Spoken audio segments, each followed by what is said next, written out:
Yes. We're also going to pass it on to our contacts at the FBI. It's very obvious that people know it. Like I said, the CID has been telling everybody. In fact, we talked to Jeremy, who's sitting over there, my producer, me, him, and my attorney, Tim Barlatori. We're up till about 10:30 last night talking to the chief of staff, the Army Chief of Staff's POA. Took a major interest in this as well.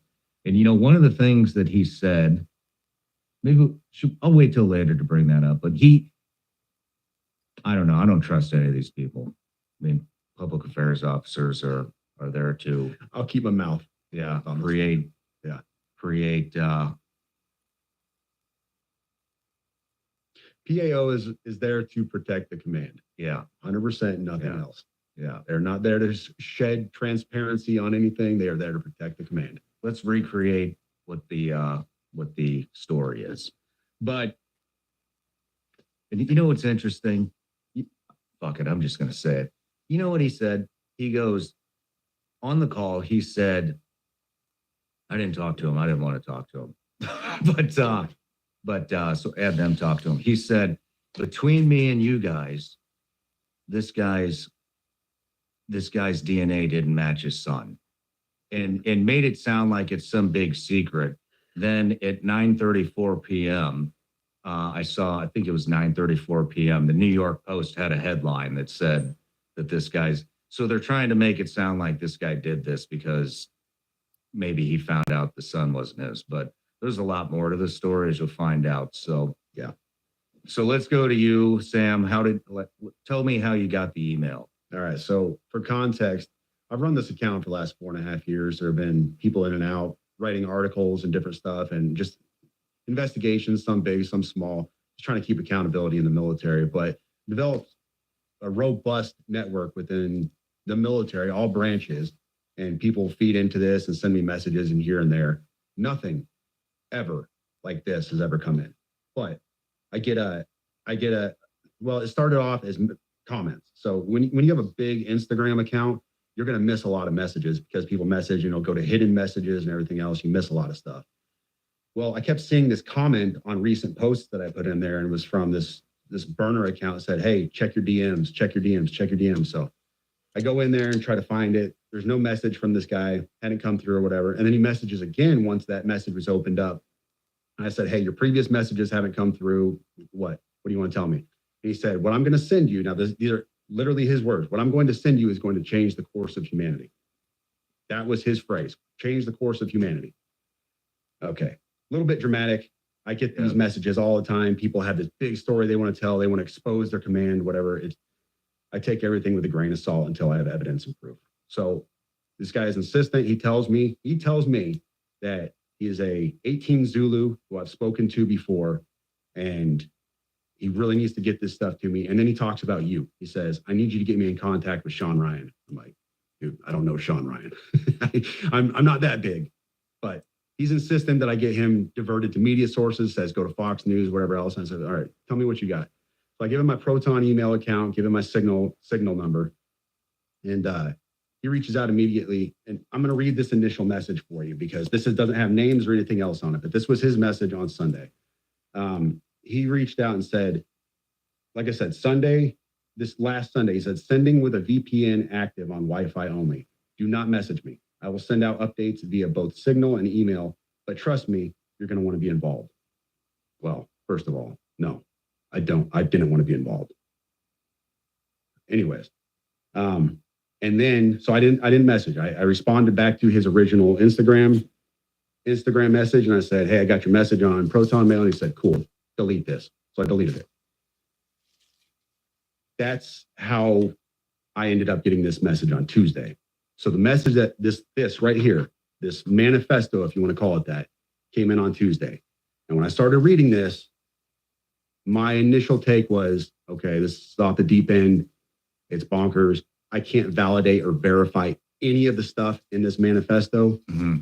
And I told him that in a subsequent email. And I'll read that to you later, my response to him.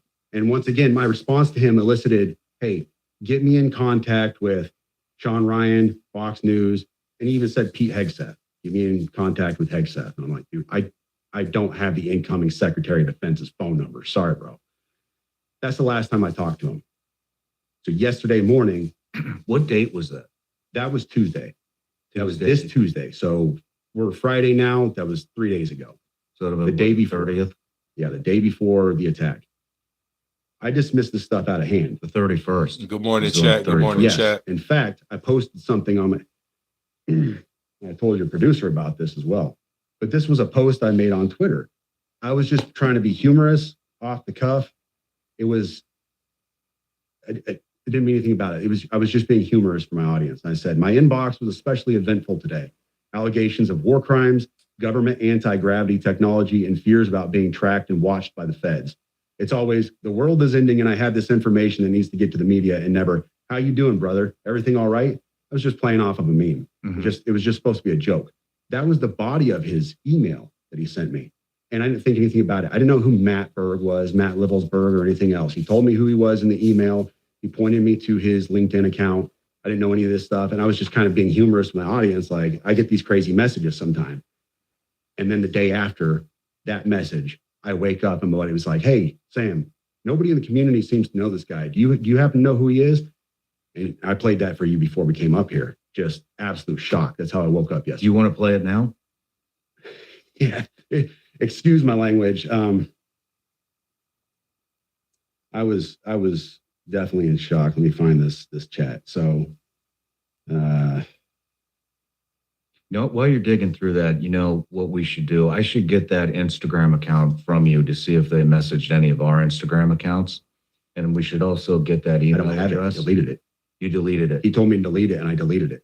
Okay. Yeah. We should also get that email address and see if they sent it in through the website, and see if he tried to contact us, get that to the FBI.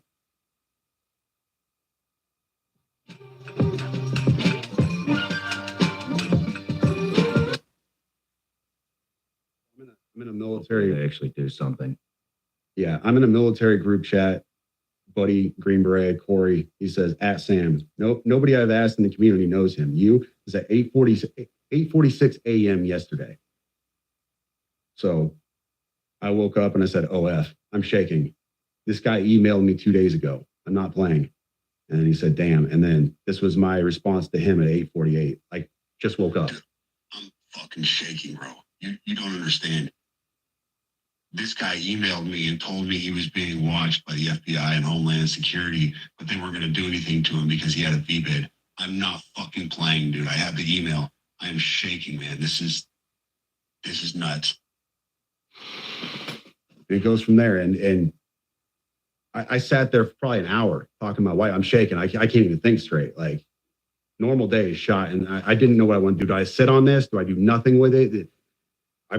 I've got to tell somebody. I've got to tell the FBI at least, because this is huge. This is all over the news. And then I was like, well, dude, this guy wanted to get in contact with Sean Ryan. So let me get this to Sean Ryan, see if I can get with him. And I had a buddy who knew your producer, and we went from there. But Wow. You want to read the email? Yep. So this email came in on December 31st at 10:42 a.m. That is Tuesday. He said, in case I do not make it to my decision point or on to the Mexico border, I am sending this now. Please do not release this until 1 January and keep my identity private until then. First off, I am not under duress or hostile influence or control. My first car was a 2006 black Ford Mustang V6 for verification. What we have been seeing with drones, he puts that in quotes. He says drones is the operational use of gravitic Listen to this, chat. Listen to this. Aircraft by most recently China and the East Coast, but throughout history, the U.S. Only we in China have this capability. Our OPSEN, that's Operations Center, our OPSEN location for this activity it is in the box below. China has been launching them from the Atlantic from submarines for years, but this activity recently has picked up. As of now, it is just a show of force, and they are using it similar to how they use the balloon for SIGINT and ISR, which are also part of the integrated comms system. There are dozens of those balloons in the air at any given time. The so what is because of the speed and stealth of these unmanned aircraft. They are the most dangerous threat to national security that has ever existed. They basically have an unlimited payload capacity and can park it over the White House if they wanted. It's checkmate. U.S. government needs to give the history of this, how we are employing it and weaponizing it, how China is employing them and what the way forward is. China is poised to attack anywhere in the East Coast. I've been followed for over a week now from likely Homeland or FBI, and they are looking to move on me and are unlikely going to let me cross into Mexico, but won't because they know I am armed and I have a massive VBID. Let me pause right there for a second. So he says a massive VBID. When I was talking to the FBI yesterday, they didn't know what a VBID was. I had to explain what that acronym meant, literally. You fucking serious? Dead serious. I said it twice and he goes, you said that word VBID. Can you tell me what that is? For your audience, a VBID, for your audience who has not been in the guac for the last 20 years, a VBID is a vehicle-borne improvised explosive device. In layman's terms, a car bomb, what we saw at Trump Tower. So backing up, he says, I am armed and have a massive VBID. I've been trying to maintain a very visible profile and have kept my phone, and they are definitely digitally tracking me. Here's where he gets into the other stuff. And this is where we had to redact the names. Well, your producer redacted the names. I have knowledge of this program and also war crimes that were covered up during airstrikes in Nimruz province, Afghanistan in 2019 by the admin, DOD, DEA, and CIA. I conducted targeting for these strikes of over 125 buildings. 65 were struck because of civcas, that's civilian casualties, that killed hundreds of civilians in a single day. U.S. FORA continued strikes after spotting civilians on initial ISR. It was supposed to take 6 minutes and scramble all aircraft in CENTCOM. The UN basically called these war crimes, but the administration made them disappear. I was part of that cover-up with U.S. FORA, an agent, redacted, of the DEA. So I don't know if my abduction attempt is related to either. I worked with redacted IO staff on this as well as the response to Bala Murghab. Redacted commander at the time, redacted, can validate this. You need to elevate this to the media so we avoid a world war because this is a mutually assured destruction situation. And he says, for vetting, my LinkedIn is Matt Berg or Matthew Livelsberger, an active duty 18 Zulu out of 110, that's 1st Battalion 10th Special Forces Group. My profile is public. I have an active TSSCI with UAP, USAP access. What is USAP? Do you know what that is? I don't know what that is. But I checked his credentials on LinkedIn. So that was the first thing I did. I went to his LinkedIn page. First thing I noticed was all of his bona fides were in place. He has all the UAS training from USASOC and everything else. And so I said, okay, at least the guy knows what he's talking about with drones. That was a very rough dig into the guy. But my issue was I couldn't validate or verify any of this information. And I told him that. And how I responded to him was in a subsequent email. I said, this is obviously a very big deal, but I don't have anything to verify this information with. Talking about gravitic propulsion systems without evidence just makes me another UFO talking head. Like, I'm not going to go on my social media page and start talking about UFOs and anti-gravity systems and everything. I don't know what you're talking about. I can't. And he said, can I get on Fox News Contact on Signal as well as Sean's show? Peg Seth would be good too. That was his last message to me. Wow. Yeah. You know, the thing is, what is a gravitic propulsion system? To be honest with you, it is a fancy term you're going to find in science fiction. You won't find it in any, as far as I know, you won't find this in any kind of official manual or, scientific research. This is all science fiction. So, but what struck me is his use, what strikes me now, not then, but what strikes me now is his use of a very specific term that nobody else would call it. You asked me, I would say an anti-gravity propulsion system. That's how I would describe it because I don't know this stuff.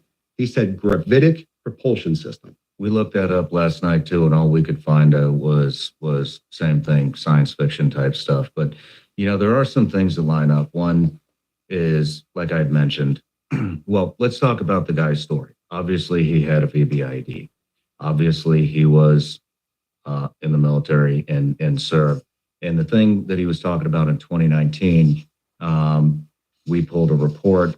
This is from October 9th, 2019. UN report find alleged drug facilities were not lawful target airstrikes caused significant civilian casualties.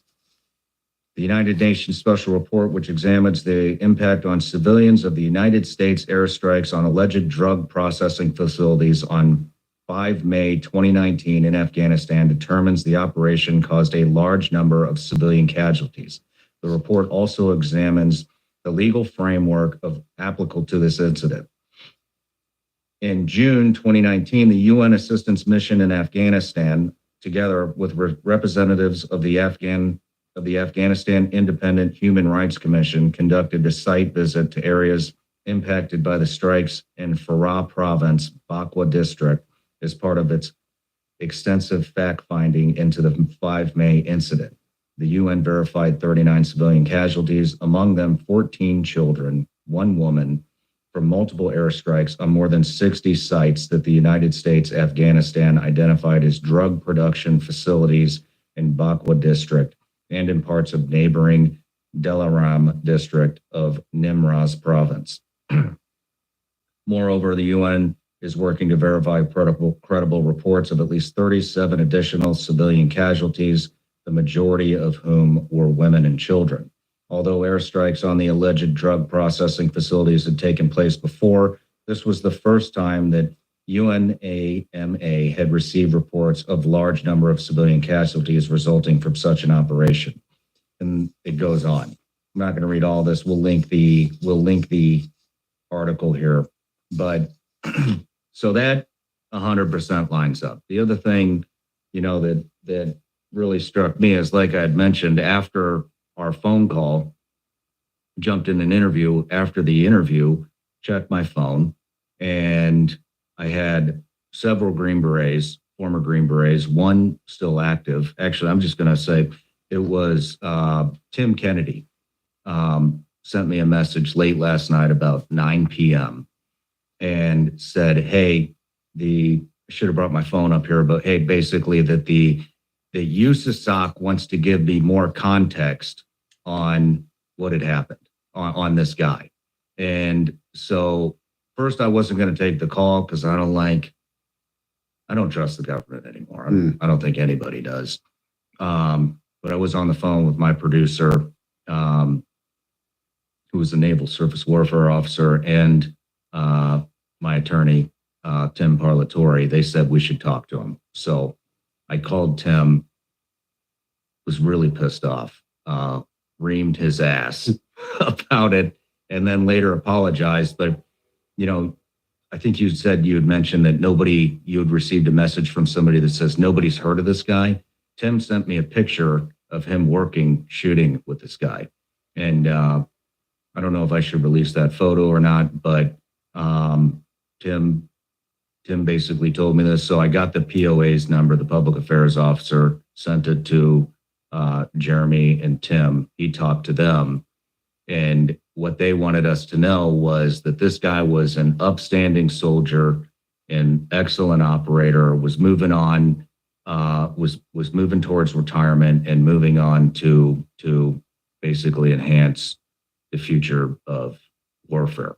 They wanted us to know that. Then the PA officer, sounds like almost jokingly said, which I don't know why you would joke about this, said that, and between us, which why the fuck would a POA officer say between us? I mean, if they didn't want us to know that information, right, then they just wouldn't have told us that. But they wanted us to know, obviously, that the DNA with his supposed child was not a match. And so I think what they were trying to do is basically make this out to be, this is why this happened.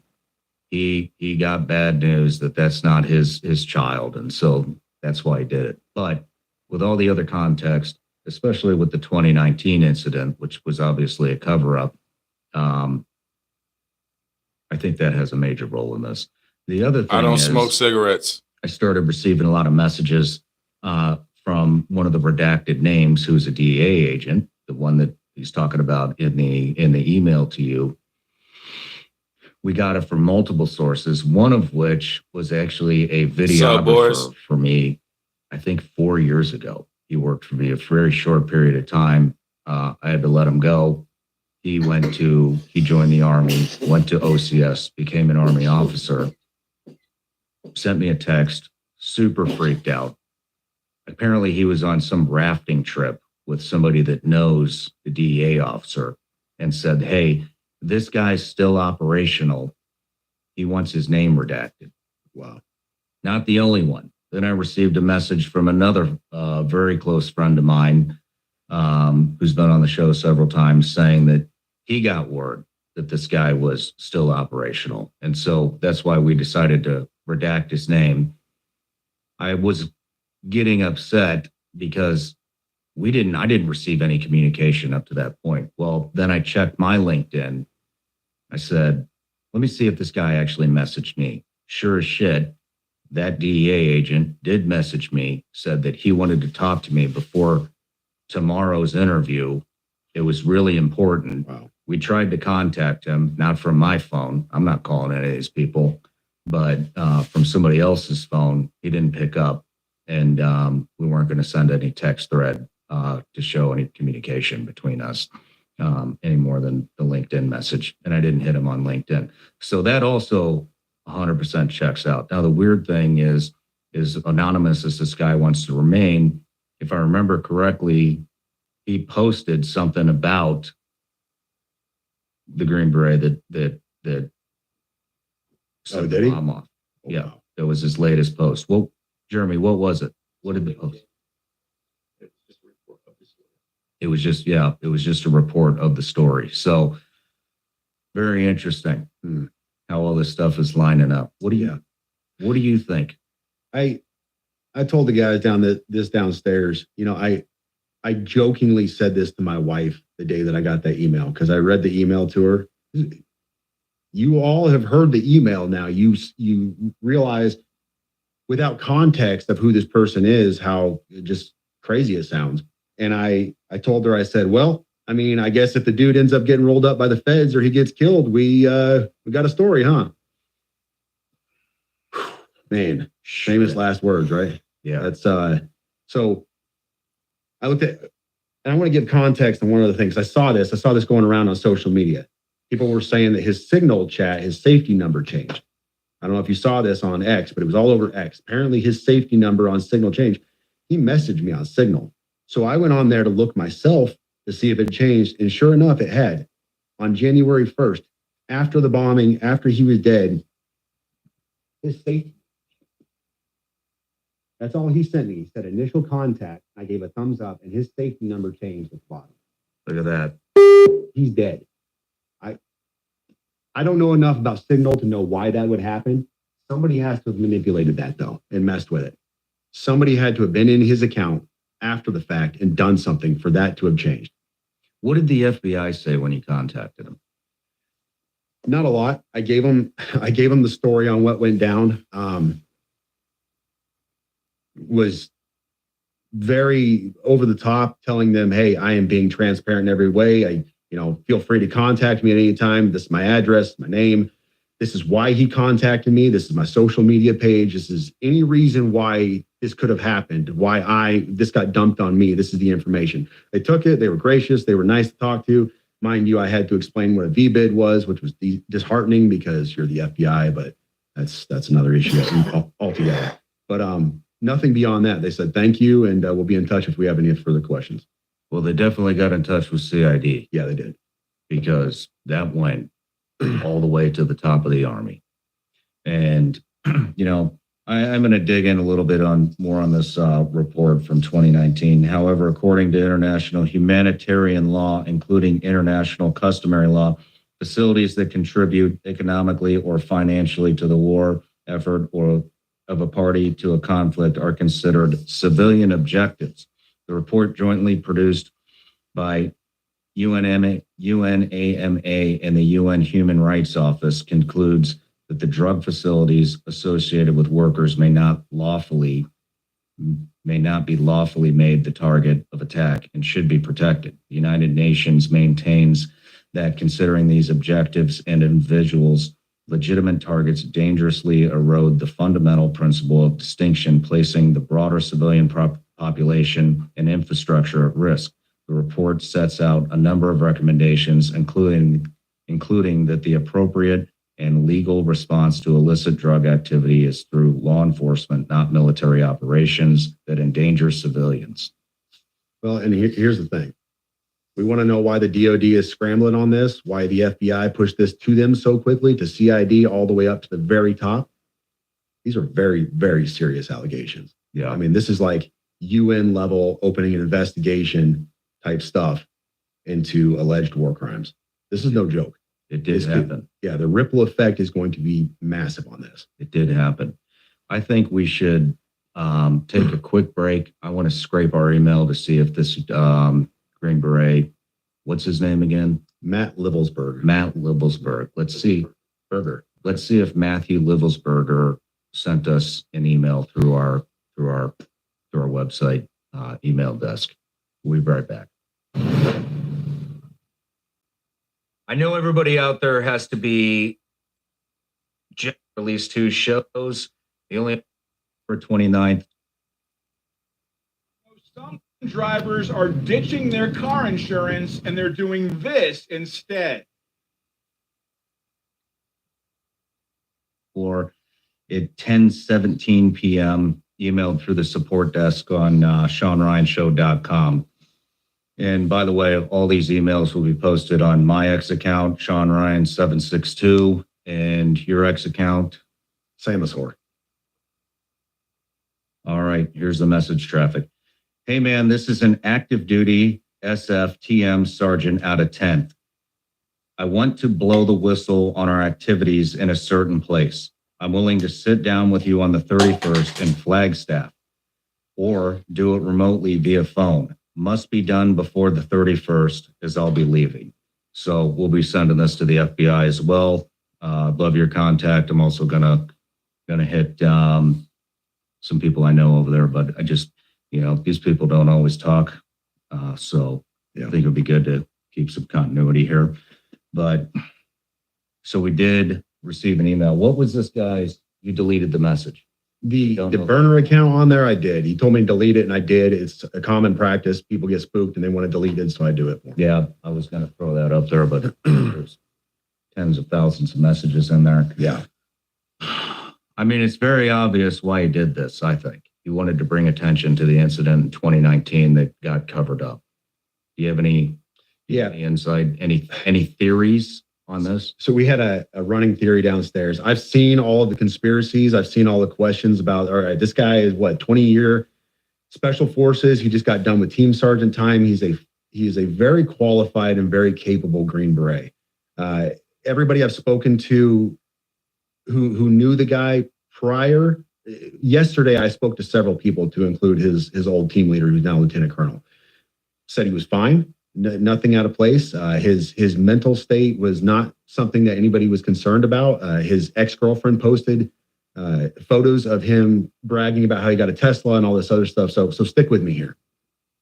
Very capable guy, but he loads the Tesla up. A Tesla, which Elon Musk brags about being bulletproof, right? So this is one of his selling points. It's bulletproof. We even saw Joe Rogan shoot an arrow at it and wasn't able to puncture this thing. So he loads up a Tesla knowing that it's going to, not explode like he wants it to with fireworks and a bunch of other junk, when he can make a car bomb that's going to level this place. Here's what I think. So the PAO, the Army PAO, is saying that the body inside the cab did not match the DNA of his child. All right. We also know that there was no, they said he was shot by a Desert Eagle. We know that there was no signature when it rolled up. So nobody shot themselves when it rolled up to it. You would have seen a large signature. Mr. Guns and Gear, he's on X. He goes into this a lot in depth. He's a firearms expert and he talks about this. There's no signature. So this is what happens. You get a Tesla because you know it can drive itself up to the hotel, the Trump Tower. You put a body in it, roll it up. It's already burned up. Or it's already shot, excuse me. You don't want to kill anybody because that's not the message you're trying to send. You're not trying to level the tower or kill a bunch of people. So you load it up with fireworks and a bunch of junk to send a message. And we know that his signal number or his signal safety number changed. That can't be done unless you're inside that signal account. And a lot of people conjecture was the FBI inside his signal account, whatever else. But what if he accidentally changed his safety number, goofed up there? He rolled a body up in a Tesla specifically because a Tesla can drive itself up to the tower, and did what he did to send a message to expose his stuff. And he's still alive out there somewhere. Well, the other Answers thing a lot is, of questions. The other thing is maybe the FBI wasn't in his phone. Maybe, I mean, this guy's obviously very competent. I mean, he's got a TSSCI clearance, with the polygraph. It's been associated with USASOC. Obviously, he was on this operation in 2019. By the way, the general in charge of that was General Miller. You'll see that in the email that we post on X later after this interview comes out. You know, maybe he changed his number on purpose and switched phones because he obviously was tipped off or conducted his own counter surveillance and caught Homeland or FBI tracking him. And so I think there's a very good possibility that that Matthew Livelsberger might be still alive. It checks, as far as I can tell, it checks all the blocks. The Desert Eagle, the Desert Eagle, I mean, yeah, a little over the top firearm. But if you think about it, if he was going to kill himself or whoever was in that car was going to kill himself, look, if I was going to commit suicide with a firearm, I would go with the biggest possible caliber of bullet that I could to make sure that it actually worked, because I wouldn't want to be sitting there choking all over myself with a fucking 9mm or something. True. So that is, as far as I know, a 50 caliber Desert Eagle is the biggest handgun caliber that you can get. And so that could play into this as well. But there's a lot going on. Was there something in that email again that said that this would prevent World War III with the UAP? Well, drone? it didn't say it would prevent World War III, but he was asking that, he said you need to elevate this to the media so we avoid a world war, because this is a mutually assured destruction situation. I wonder what he's trying to do with these, what he's trying to tell us with these drones. I hesitate to even get into this realm because I have no expertise in drones, or just call it alien technology, UFO technology, whatever's going on here. But here's one thing that I talked about with the guys downstairs earlier. Several weeks ago, I don't know if you saw that video. It was a New Jersey sheriff or chief of police. I can't remember which, but he flew their own drone up, their own department drone up to try to figure out what was going on. So we had all these drone issues that were being cited off of New Jersey and everything. And what he commented on video was how fast these things were. He said, we have a pretty robust drone, and they flew it up there to try to catch these drones that were there, and they just, bam, they were gone. He said there was no catching them, never seen anything like it. They don't even know, they have no idea what that could have been. And so you have this capability that is, I guess, in line with what we hear about anti-gravity being. And I don't know. It makes you wonder. Well, you have the stuff with Ryan Graves and is it Dave Favor? Commander David Favor. The Commander David Favor, who, was it the Nimitz? He was in the Nimitz strike group in 2004. Yeah, the Nimitz strike group in 2004 that reported those UAPs coming out of the water that had no propulsion system. I remember that. But, and it's interesting that nobody seems to know what the drones are, and it just, kind of disappeared out of the media. And, what up, IP? And the other thing is we do have the capability to take these drones out. Well, everybody was trying to figure out what the drone's on. I brought on a very prominent businessman, Joe Lonsdale, who is the co-founder of a company called Epirus. Epirus is they manufacture these directed EMP weapons that can take out 100 drones at a time with basically it sends out a simultaneous different directed EMP weapons. Brought him on. He's also founder of Palantir, big AI platform that the military's been using. Sure. That kind of revolutionized warfare. Big fan. So we could have taken those drones out in any moment in time. In fact, I know those are deployed. So That could be. So he had two objectives. One, he definitely wanted to bring light to 2019. That obviously affected his code of morals, and the drones. Yeah. And he's obviously very worried about World War III, which I think everybody right now. But why Trump Hotel? Why Las Vegas? Yeah. I conjecture and speculation at this point. I couldn't even tell you.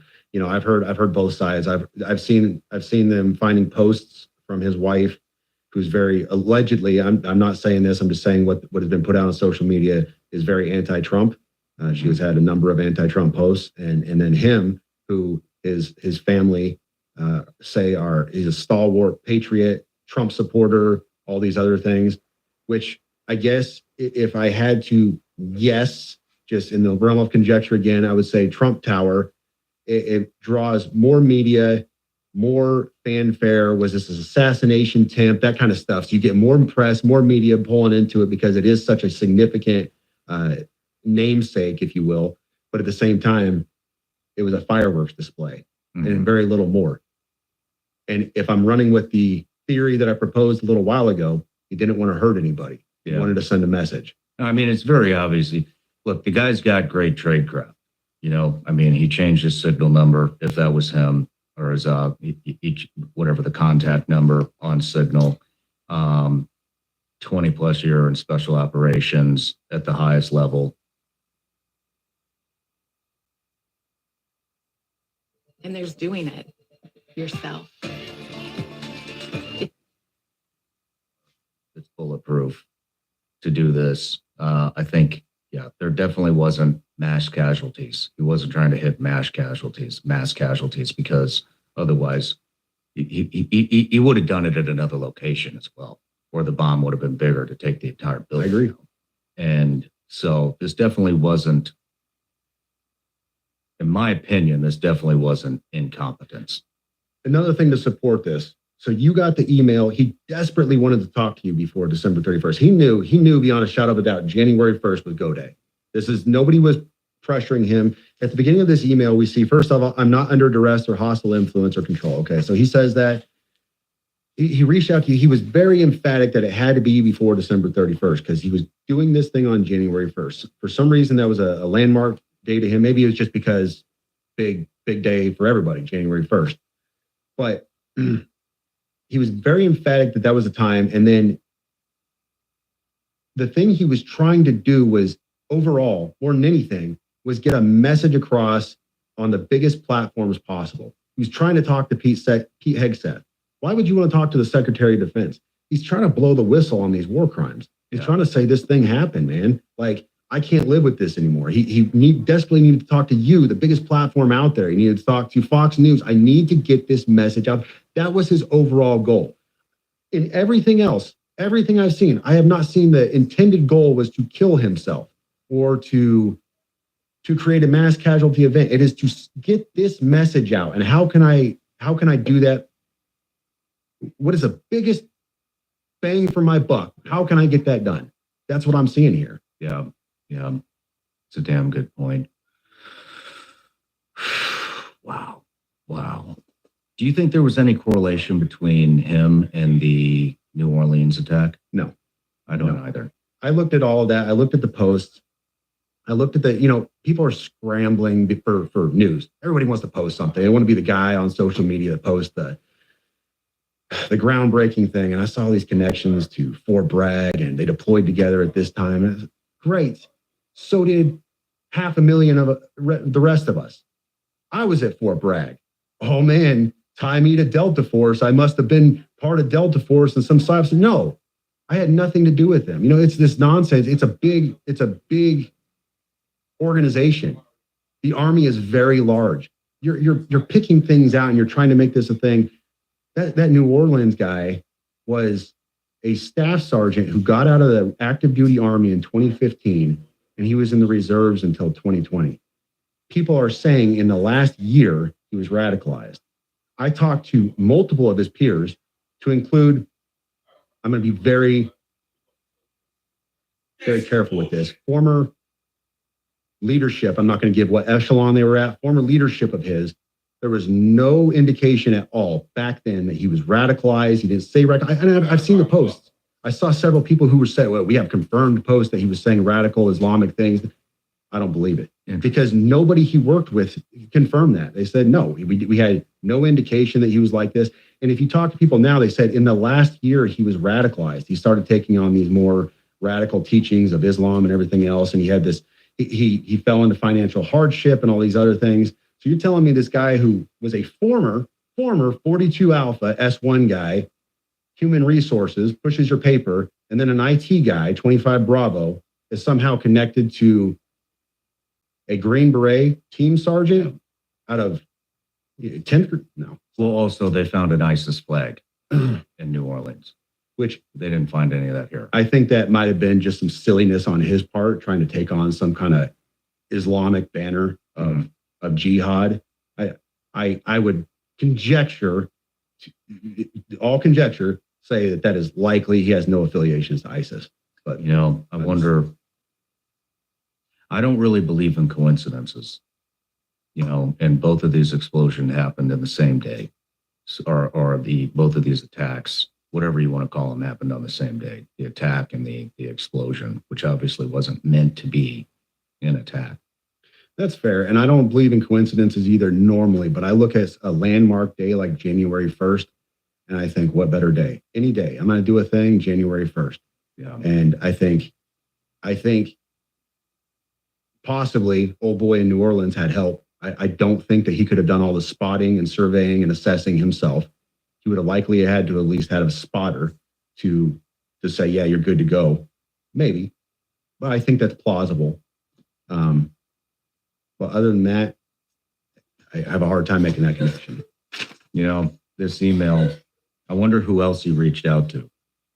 This came in from Dabber GMIB or MLB at protonmail.com. So he was even using an encrypted email service, but which I think everybody in intelligence and special operations knows what Proton Mail is. Yeah. I would imagine if Joe Rogan, Fox News, name some other big names out there, scrub their emails right now, they could probably find a message from this guy. Yeah. He came to me because I'm like D-list media. I'm the guy who has kind of a platform on social media, but I'm not big time, but I can kind of get things to the big time every once in a while if it's a big enough story. And that's what he was hoping for. He was just throwing mud at the wall, trying to get somebody to get his message out. Well, it's going to be big time now. Yeah. But is there anything else we need to cover that you can think of? Jeremy? Did you want to go into the other item we talked about in the ride over here this morning? Oh, can I say it? Yeah, the man pads. Well, I'm unfamiliar. all right. So I'm saying this with, you can decide to use this or cut it out. This is hard to work with because keep in mind, let me give some background on this. I'm an intelligence analyst and I've spent many years validating sources, taking information in, putting it back out, telling my humenters, hey, this source, this is valid. Let's, give him a rating of this, do this, recommendations. So we can identify good sources in the field that give us information, and we can say, yes, this is an A source versus an F6. This is just garbage. Somebody got paid for something. I still work in intelligence. I'm an intelligence officer. I work for a nonprofit. We Remnant Ministries out of Texas. In fact, the website is in my bio on X. I work for Dr. Pete Chambers, Green Beret. And we were involved in counter human trafficking, along with just providing ministry to all kinds of stuff, border operations. Most recently, we've been involved in West North Carolina a great deal. And we had some confirmed reporting through two solid sources. And this is where I have to be very iffy. And I told him in the car, and he can tell you offline, I cannot say this on the air, but we had two solid sources, one south of the border and then one from an element within our own government that confirmed independently of each other that some Iranian-made man pads, surface-to-air missiles had come across the border. We had the location and everything else. Well, Doc, that's what he goes by, Doc Chambers, he put this out on a podcast, and I was very emphatic, like, this is not stuff that I like to put on social media. I'm an intel guy by trade. This stuff is not for social media consumption. We got this, the Secret Service, we did the whole gamut and got everything pushed to them, and that's why Trump was pushing a lot of this stuff out when he was, because we had told the Secret Service and they had the reporting and everything else. But we have not, to my knowledge, have not recovered those man pads. Now, I'm not privy to that, but what I do know we have done is we have apprehended the couriers on a second run of theirs, and we have local law enforcement got together with federal law enforcement and rolled up the safe house in, I will not say that on this show, but they rolled up the safe house where it was, and we have since identified what that issue was on the border. Let me just, where did they come through? They came through an actual point of entry, in a legal point of entry along the border. I'd have to pull up the original reporting, but we had the actual.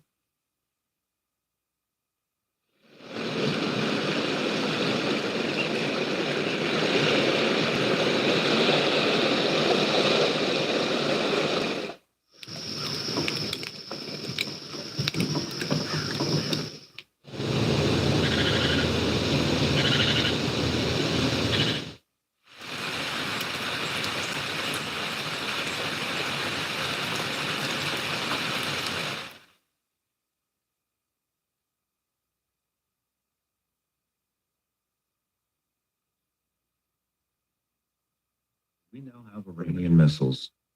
Who knows how many inside the United States? That is not something you're going to see in a lot of places. Like I said, I didn't even want to talk about it. It was one of those things where I was just amplifying what he was putting out already, because I was like, man, I don't know about putting this out. But it was something we found was pertinent, because at the time, Trump was still campaigning. He was flying around, and there was the reports were their intent was to take down Trump's airplane. So at the time, Secret Service switched things up a bit, and allegedly, from what I've told, they started flying him around on charters for a while until they could identify and kind of mitigate that threat. But that was the reporting stream that was coming out at the time. Feds handled it, off my plate. I mean, I'm with you on the not releasing certain things on social media. I understand that, but on the other hand, it seems to be the only way to demand any type of accountability or get this and force FBI, Homeland, whoever else is involved to dive into this shit and actually take part. And that's what we've been doing here on the show with Scott Mann, retired Lieutenant Colonel Green Beret, Sarah Adams, former agency targeter. We brought on Legend, who's an Army intelligence guy who goes by Legend because he doesn't want to reveal his name because he still is very involved. And we even went all the way to Vienna to interview Commander Massoud, the leader of the National Resistance Front in Afghanistan. And we've been talking about this stuff for a year. We got it to Congress. Congressman out of Knoxville, Tennessee, Tim Burchett, sent a bill up. It's literally about we need to stop funding the Taliban, $40 to $87 million a week. The Taliban has set up multiple NGOs within Afghanistan, and basically what we're doing is sending loads of cash to NGOs that the Taliban had set up. We're funding our own demise, and nobody's fucking paying attention. Nobody's paying attention. We tried to get it in the media. We got a little bit of hits. Most of them were from outside the U.S. We had a reporter out of India kind of cover it, but we've been warning about what's happening for damn near a year now. Sarah first came on, I believe it was October of 2023 was her first interview, and nobody took it seriously. Now we have the New Orleans attack. We have Iranian missiles. We have these invisible bombs. Do you know about the invisible bombs? So now these terrorist organizations have developed invisible bombs that will get through metal detectors, any kind of screening device that's out there. And they brag about this. And now we just did a Twitter Spaces with Sarah Adams, and they are now bragging that what we know about the invisible bomb, it's now even more advanced than it was before. So that means they can get this into stadiums, they can get this into airports, they can get this pretty much anywhere they want because you cannot detect it. That's scary. Yeah. Right. So, for the people out there, look, there's no stopping what's here. You cannot stop this. Nope. You can't roll it back. Not Can't with put the what we genie back in have the bottle. already in here. We have sleeper cells. Yep. We're already getting reports that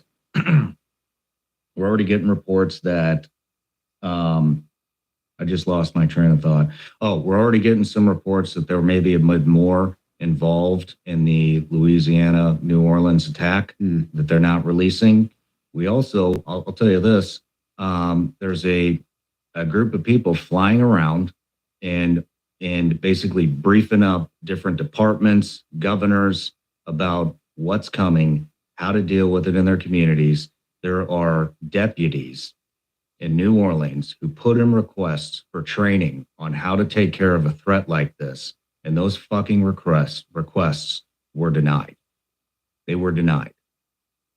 And so what I basically want to say is it's going to be a bloody 2025. I think that's very obvious.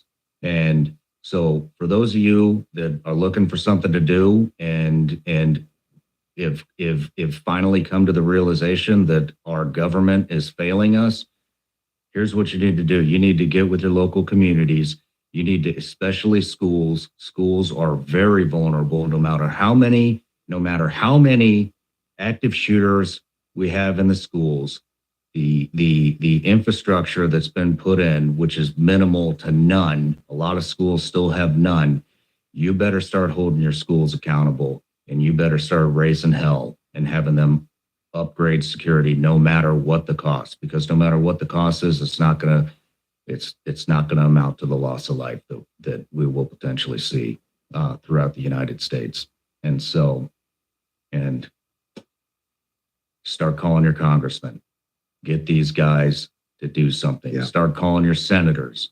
Get these guys to do something. They have been warned for over a year that this is coming, and nobody wants to take it seriously. Nobody wants to take it seriously. We contacted the House Foreign Affairs Committee. They did like a Zoom call. Yeah, that's Just for a little media hit. Our government is failing us. And so it's in our hands now. It's your kids, it's your wife, it's your husband, it's your parents that are going to pay the price for what we have installed in this country. And it's now up to us because they aren't going to do anything. So on that note, like I said, it'll be on my X account, Sean Ryan 762. The emails will be there. The footage will be there. Any of the stuff we talked about will be there. It'll be obviously, on audio on YouTube, and your accounts on Instagram and X are. I just focused on X as Samasaur. If you want to follow the military nonsense, it's Terminal CWO on Instagram. Perfect. Well, we'll link those below. And once again, Sam, I really appreciate you coming out. Oof. Fuck it. I wonder if this fucking guy's still alive. I do.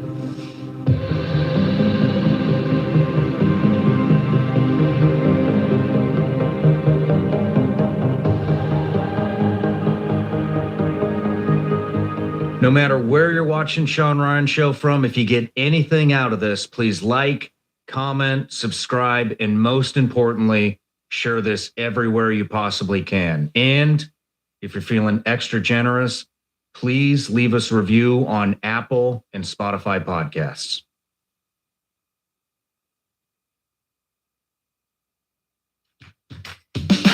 Are you looking for a place to host your next group outing? The Family Fun Center is the perfect spot for a birthday party, team building day camp, church group, or family reunion.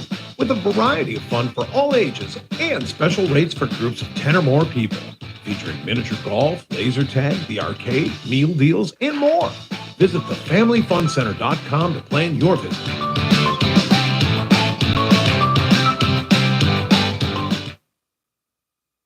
Hey everybody, it is September 11th, 2023. It's always a very somber time of the year.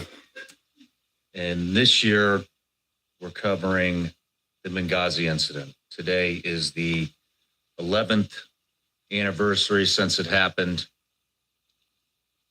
It's a incident that is obviously very near and dear to my heart. That was my outfit when I worked at CIA.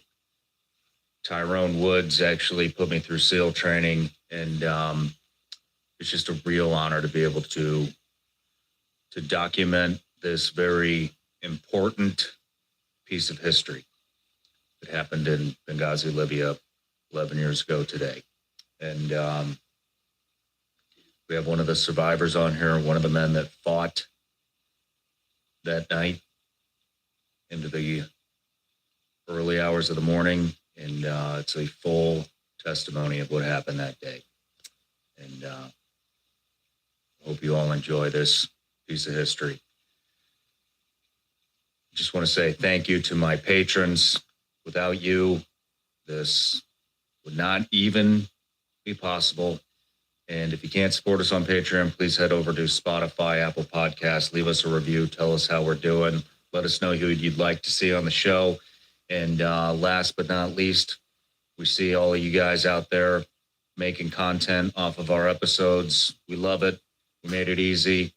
There's a folder below full of free hundreds, maybe 1,000 free reels down there that you can download for free, turn it into your own content, monetize it, make money, throw it on TikTok, YouTube, Instagram, Snapchat, wherever you want. All we ask is you direct everybody to the show. And anyways, like I said, I know this is a somber time of year. A lot of loss happened on 9/11. And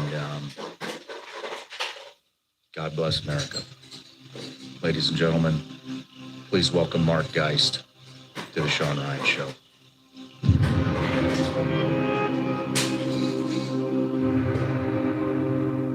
Mark Geist, welcome to the show, man. Hey, thanks for having me, Ryan. It's a real honor to finally have you sitting across from me.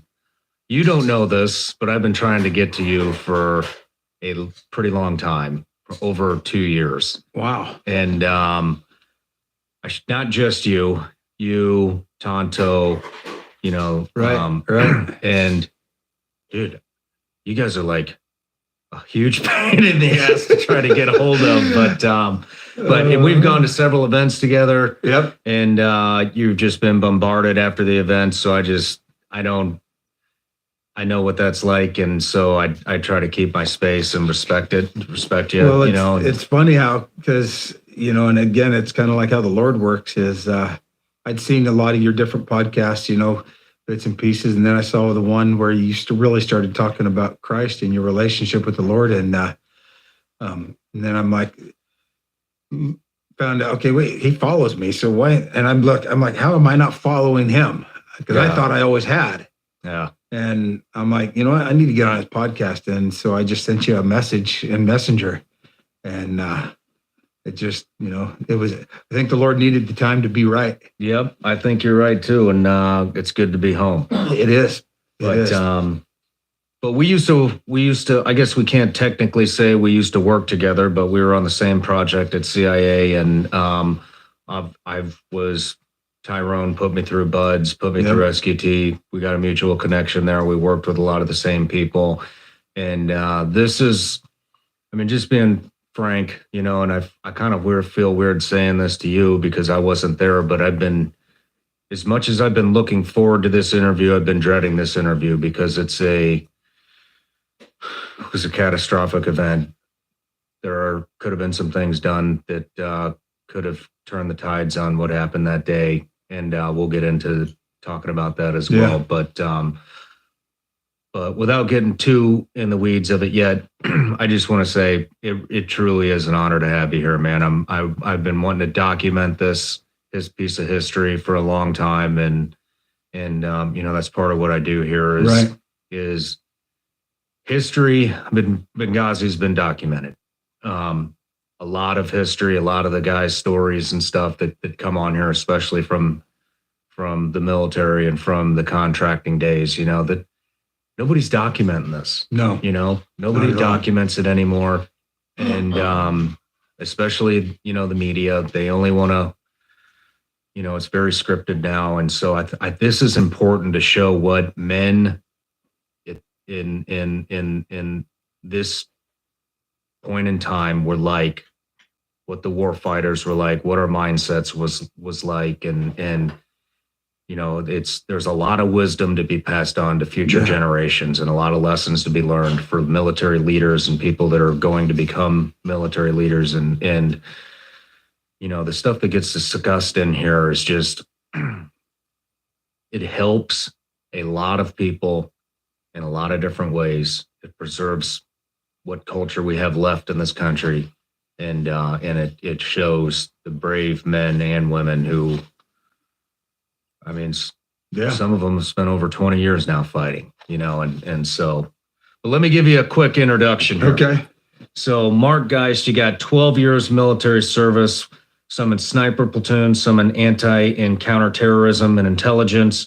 You have a career in law enforcement. You're a county sheriff and investigator, interviewer and investigator with crimes against children and families, helping secure a number of convictions in child abuse cases. That's a subject we've been covering a lot here too. And actually, one of our interviews actually just got pulled down talking about that. But big problem. U.S. is the number one consumer of sex exploitation type videos. 2004, you began contracting for the U.S. government, training Iraqi SWAT teams, fluent in Persian, Farsi. I had no idea about that. Interrogator, translator. You like getting the enemy to commit treason against their own country. At some point, I believe you said 2009, you started contracting directly for CIA. Yep. You were involved in Benghazi, one of the few survivors that came out of that. You had 22 blast injuries. Your left arm was mangled in a mortar attack at the annex. You got hit the neck 4 or 5 times. You were hit in the chest and stomach, shrapnel near the femoral and carotid artery. Credited with saving as many as 25 lives. We'll end it there. We'll get into the rest there. We can start getting into the details. But so quite the career, and it's not over. No, not at all. Now you've got a nonprofit, Shadow Warriors, giveaway service dogs. You're involved in a lot of really good stuff, and we'll get to all that in the interview. So the way I'd kind of like to structure the interview, I want to get a little bit of your life story. We're on a bit of a time crunch, but I really want the majority of it to be actions on the ground in Benghazi, definitely. on September 11th, because this is going to be released